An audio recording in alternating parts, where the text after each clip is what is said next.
Thank you everyone for coming. I'm going to talk about how we use Notion at Redfin to enhance our discovery process. So I work at Redfin Solutions. We're a Drupal agency based in Portland, Maine.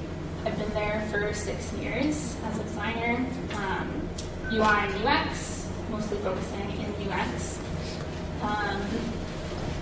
And if you want to follow on with this, you can go to bit.ly/Notion Discovery.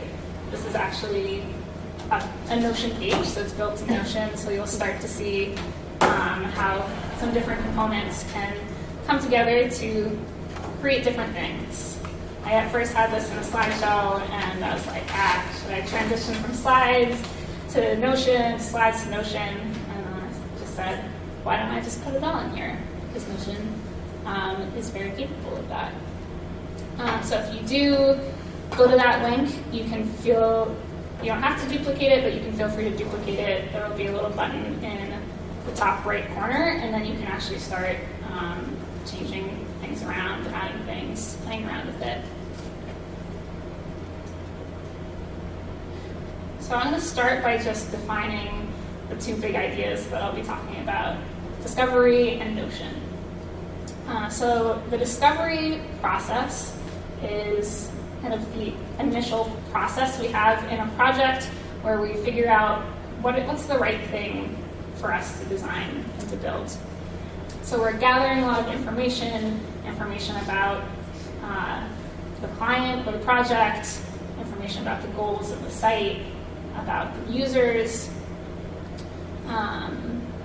and we're in this kind of process of divergent thinking where we're gathering a lot of information. So you can see in this double diamond diagram, we're in this first quarter where we're getting insight into what the problem is. We're not trying to figure out what the right thing to design is yet, we're just getting the information. So some common practices that we might use are deciding some site goals, coming up with some personas. You might also do user journeys, user interviews. There are a lot of different things that we can do within the discovery process to learn about our users. And then you might come up with some user stories, which are telling us about what features our users want. So now I want to explain what Notion is. So Notion, as described by themselves, they're a connected workspace for wiki, docs, and projects. Again, what you're looking at right here is a page in Notion. You can add a lot of different kinds of components to it. You can move them around. It's a pretty powerful tool, and something that I'm going to talk about in this talk is how you can use it to create your own tools. And you'll start to see how that is possible and how that can come together. So what are some of the big things, kind of fundamental qualities or features of Notion? The big things that stand out to me are databases and templates. And these 2 things are related. Right here we have a template for user sessions that Notion has provided. So I actually just duplicated their template that they have out there so that I can just give a little preview of the kind of thing that's possible. So we have here a table, and really what it is it's a database that you can start to play around with and edit and add content to. So what are the things you can do with databases? You can tag things. So you can see we can tag these different user sessions by what kind of task they are. We can tag it by the status. Really the options are unlimited for that. We can also filter once we have these tags. So if I go to filter, I can say, I actually just want to see the ones that are completed. We can sort, so we can sort it alphabetically, we can sort it by any number of views attributes of the database. And we can also create different views. So right here you can see a view that's been created to just show completed sessions. You can also create different kinds of views. You could have a table, a board, a timeline, a number of things. So a board might look like this, where you see what falls under each category. And there's one in here for date as well, so you can see when the sessions are falling on a calendar. We can also reference, we can have one database and we can reference it on other pages. So if there's a certain subset of information in the database, we can use that on another page where it's actually relevant to us. You could even filter this to show just what's assigned to me. And there's actually you can say me, and that means whoever is looking at it. So I would see just the ones assigned to me. If you were looking at it, you would see just the ones assigned to you. Another cool thing about Notion is that you can really start to templatize things. So you can see in here, they have a default template for their user session. So you can go in, start a new session, and just start filling things out. It's very flexible and editable on the spot, so you can add new things, you can take things away. You're not really stuck with it with anything, but you have a starting point. And you could add new templates to this to give you some different options. Maybe you have a different set of tasks you want to do with internal users and external users.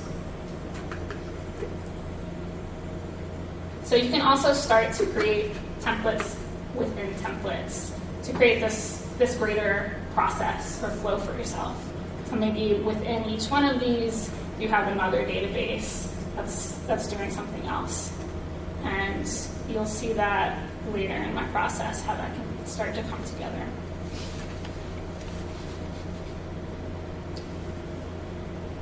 So the big idea is this. Notion is a system that enables us to create new systems and solve problems in new ways.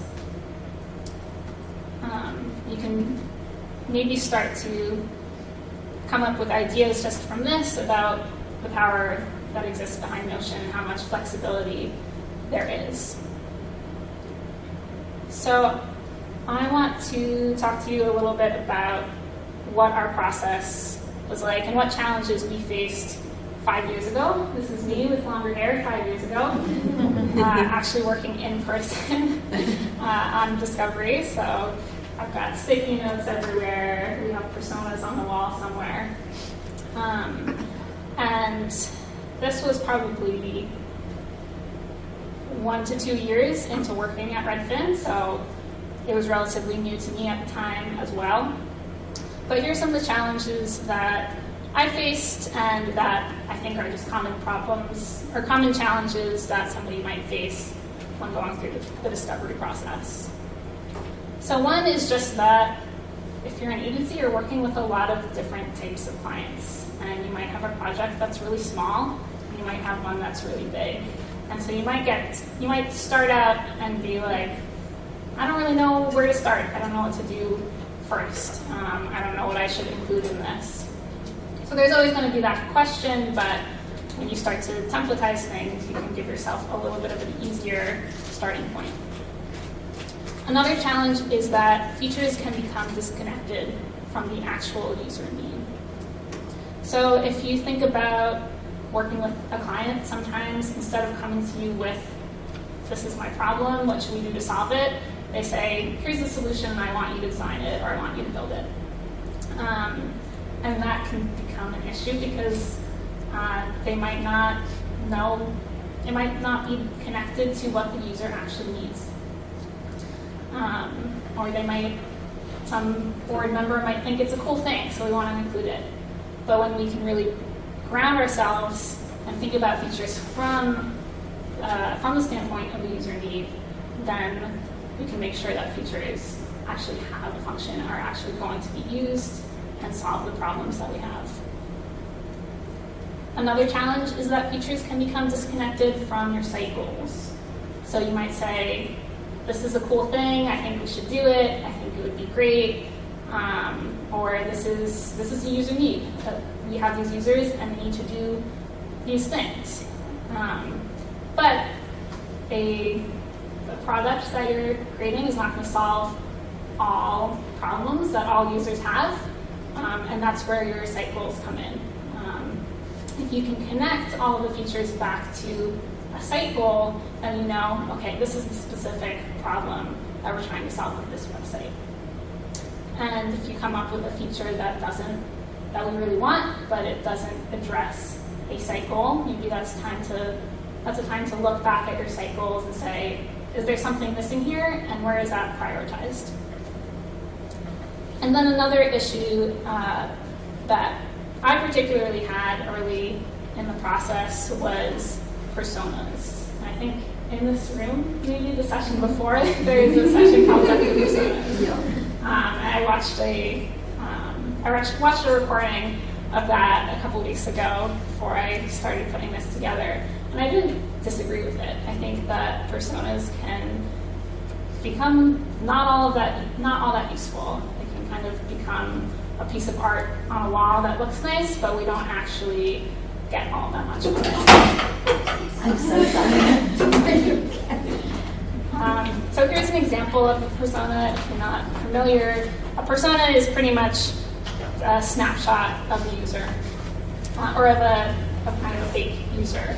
So we have this picture of this person. We've got a little description. We've got some facts about them. What's their income?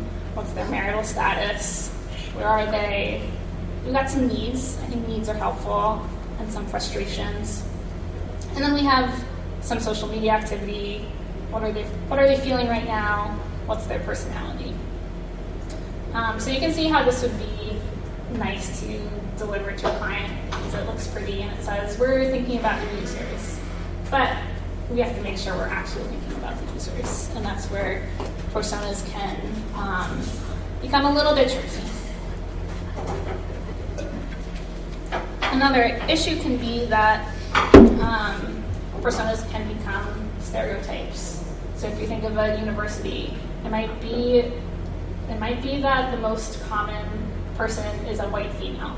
But do we only want to think about white females when we're designing a site? Probably not. I would say definitely not.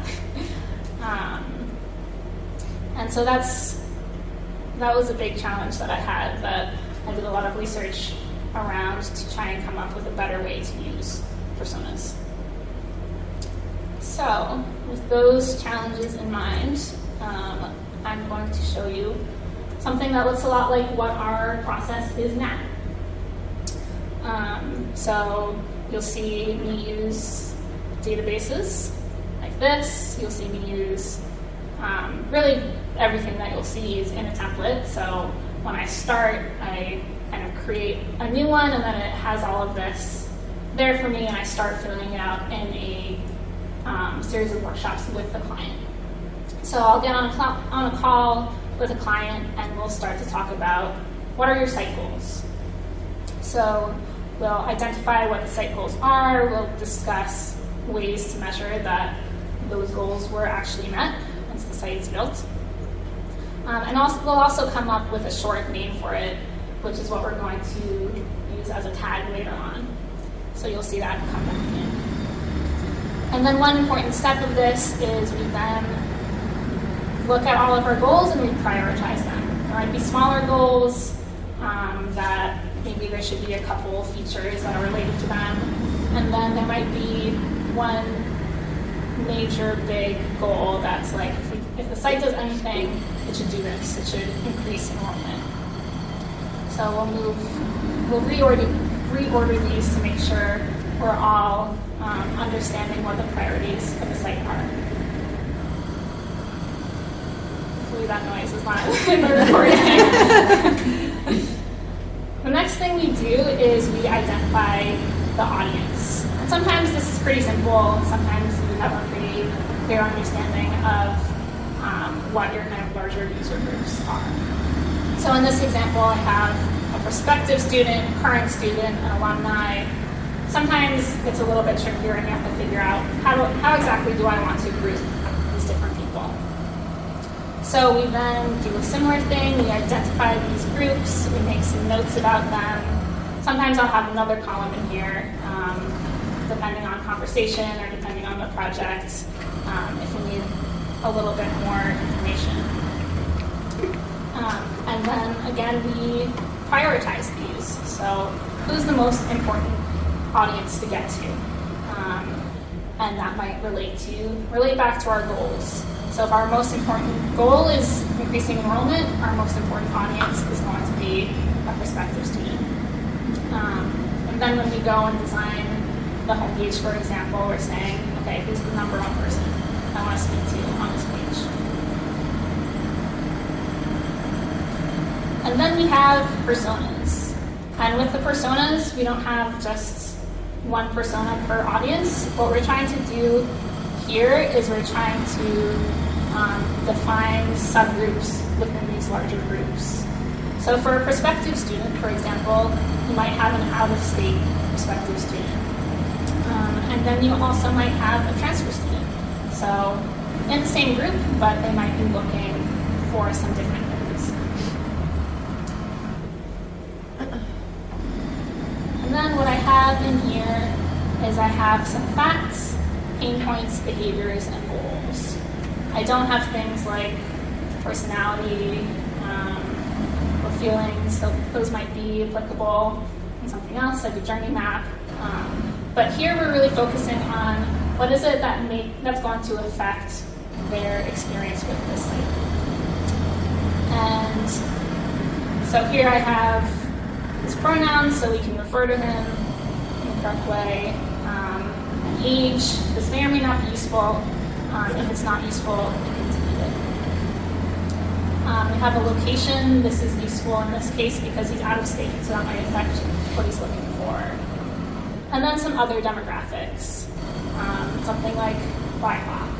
And we don't want to just add this for the sake of looking at a diverse group of people. We want to add it only if it's going to give us insight into how this person is using the site. And I will say the best way to do that is to actually do interviews with different kinds of people, so that can really filter into these personas and you're not just making up things based off stereotypes. So it's BIPOC, and one of his parents will be touring with while using a wheelchair. So those are things that are going to affect how he's using the site and what he's looking for. We identify some pain points. He's stressed about navigating cost and financial aid for out-of-state students, so that's coming in. Unsure if the campus tour will be wheelchair accessible. Wants to go to a university that supports BIPOC rather than just putting them in their ads.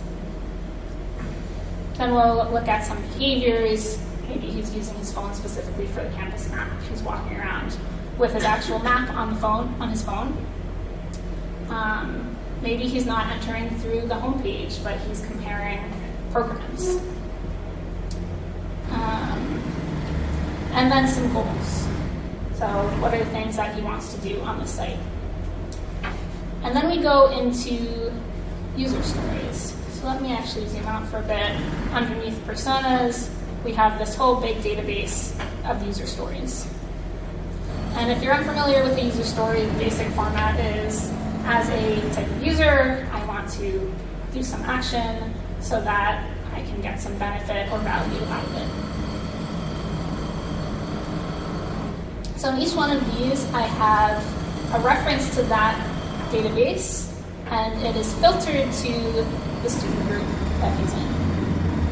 So as a prospective student, I want to get a virtual tour of campus so that I can decide if I want to visit. And then we can start tagging it. So earlier we had this short name for our site goals.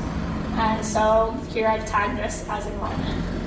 And that will come in helpful later to make sure we're answering all of our site goals. And it also is helpful here to, if there is no site goal that we can put in here, and say, okay, is this actually something we want? Or is this a site goal that we're missing? We can then tag it with something else to start to categorize these things. So it could be a site feature, it could be an epic, it could be whatever is helpful for you to start kind of grouping these things together. In this next example, I've actually added prospective student and current student because I think both of them would want to view a list of student clubs. So each one of these, and I only filled out the first one, but each one has a user story database view that's filtered to their user group. So this is a current student, it's showing anything that is related to the current student. So then what we end up with, again, is this big database. And it'll be a lot longer than I have here. And from this, we can start to see how these different data points that we've collected come together. So I can look at the goals that I initially set forth. I can say, okay, we have a lot for enrollment. Maybe there's something missing there. A lot for this goal. But we don't actually have anything for this goal. So what user do we need to return to or add so that we can start filling this out? This is also a time to kind of clean up your database and just because of the way that this is tagged and the opportunities to tag in different ways or filter in different ways, we can learn a lot from this data and find anything that's missing. So that's the basic process from goals to user stories. There's obviously more that comes after that, but that's a big part of our process in Notion. And now I have this challenges block that I had above, and I'm going to look at it again and see if we've answered these.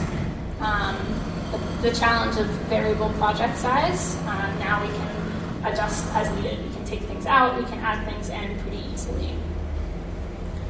Instead of features becoming disconnected from the actual user need, we're actually looking at features from the lens of each user. And instead of them becoming disconnected from cycles, we're tagging them with cycles. And then instead of personas becoming stereotypes and being used in an inconsistent or unhelpful way, we have them as a tool in this process.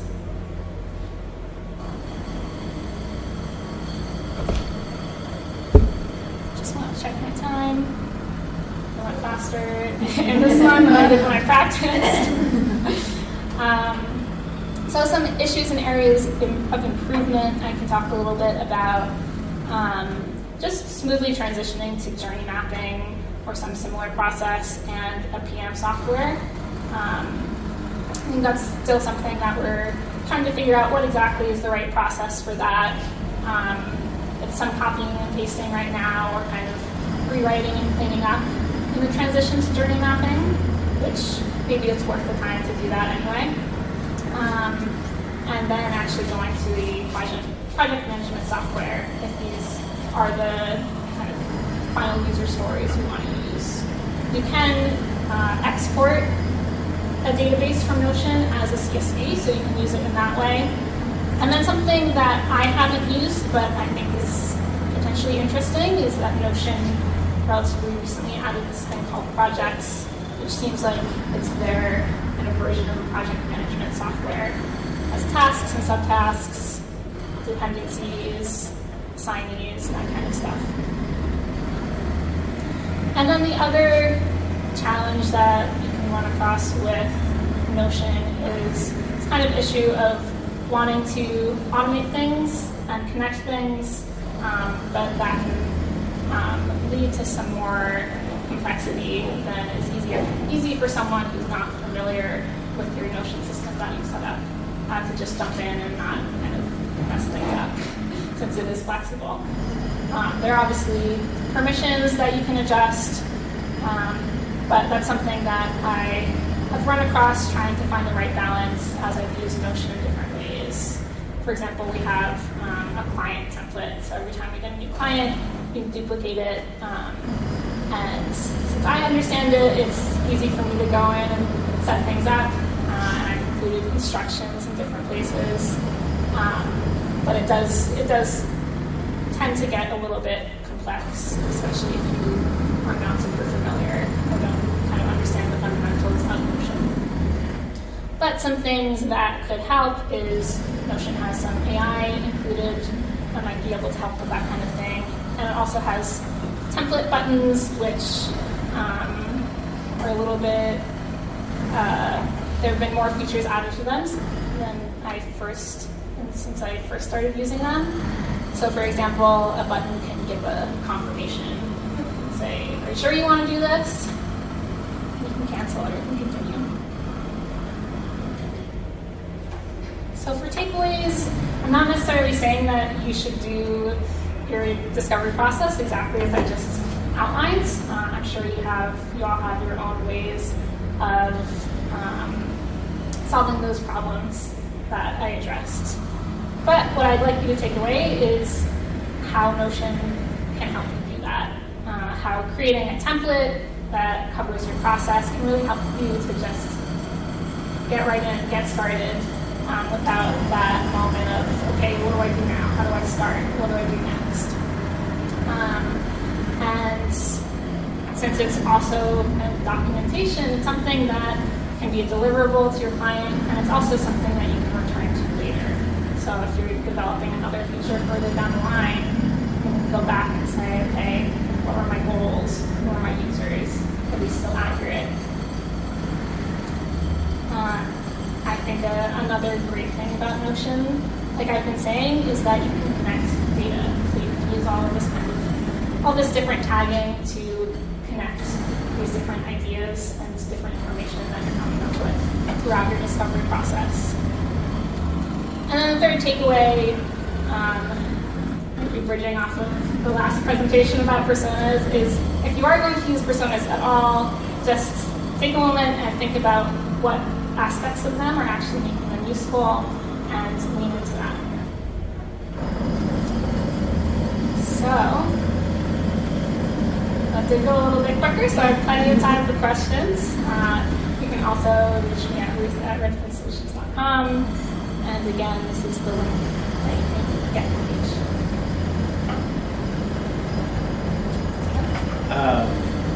What would you say was the most significant pain point you had in your discovery process that the Notion resolved?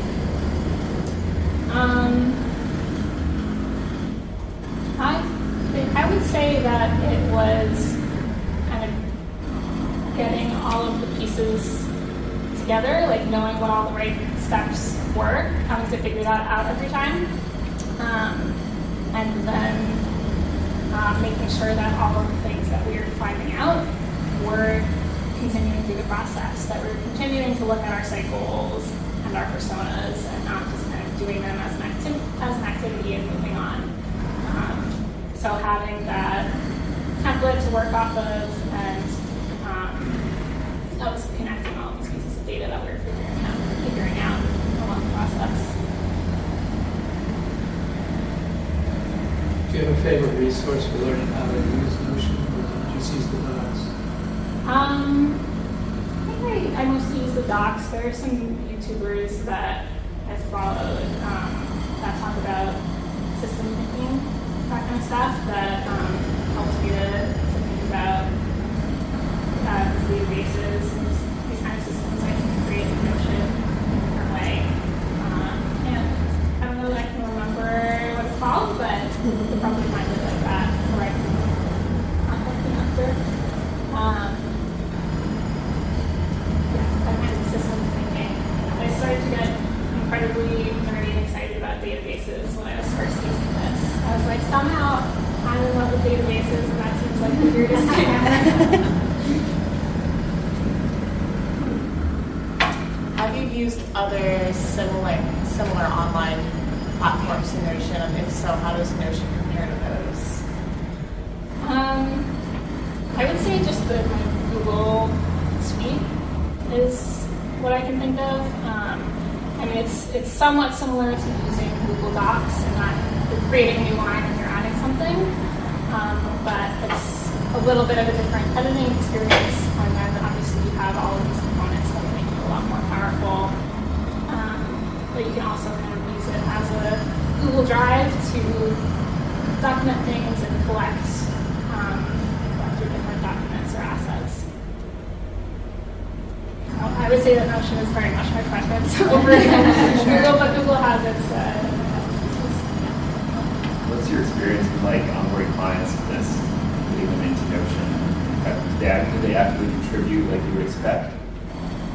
It's definitely a mix of people who are open to using new technology and people who are not, but I often don't necessarily have them in there adding things themselves. I'm usually in meetings with them adding things, and then I request that they go in and comment on pages.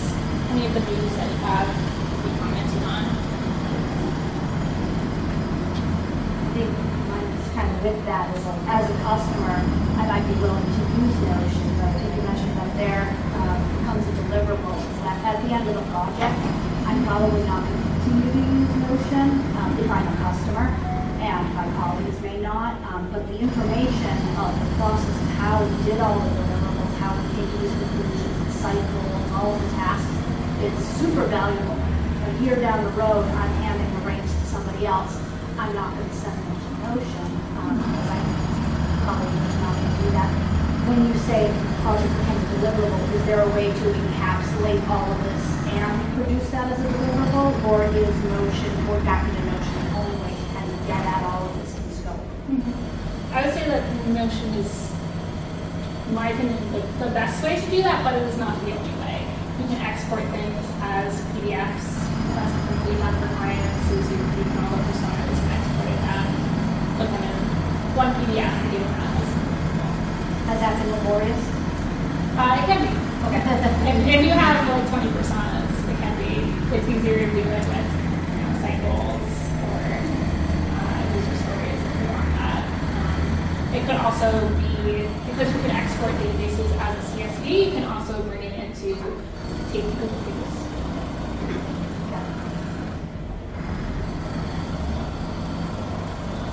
So I really like this user stories like table with all the connections, with all the different things. How has this been a handoff tool to like another phase of the project, like translating these into development features that have been planned out, or page designs or other? It seems like the database could connect to other parts of the project too. Mm-hmm. Yeah, it definitely can be, and I think with the Notion, if we use the Notion projects, it would be easier to do that. We have typically, at least the last few projects, taken a look at them and then started jotting down what the actual features are on a journey map and kind of organizing those and figuring out where kind of cutting off the project and what might be later features. But I think there is also the potential to do that kind of thing right in Notion. You could have another, something that I think is really cool that I've heard in my use of Notion is you can have the database and then you can have the database duplicated or like referenced right below it and filtered in a certain way. So let's say it's filtered to completed. You can drag from one database to the next one, and then it automatically updates that to be that tag. I don't know if that makes sense, but what I'm imagining is here's my MVP table, and here's my later features, and you can drag from one to the other and have that kind of delineation that way. Does that answer your question? Yeah. I see a future where more possibilities will come from this. Absolutely.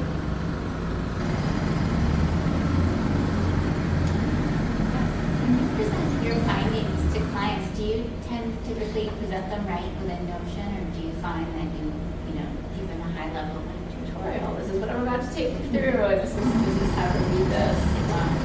When I start, I will do an overview to take a look at what we will be doing and how these things start to come together. And then in the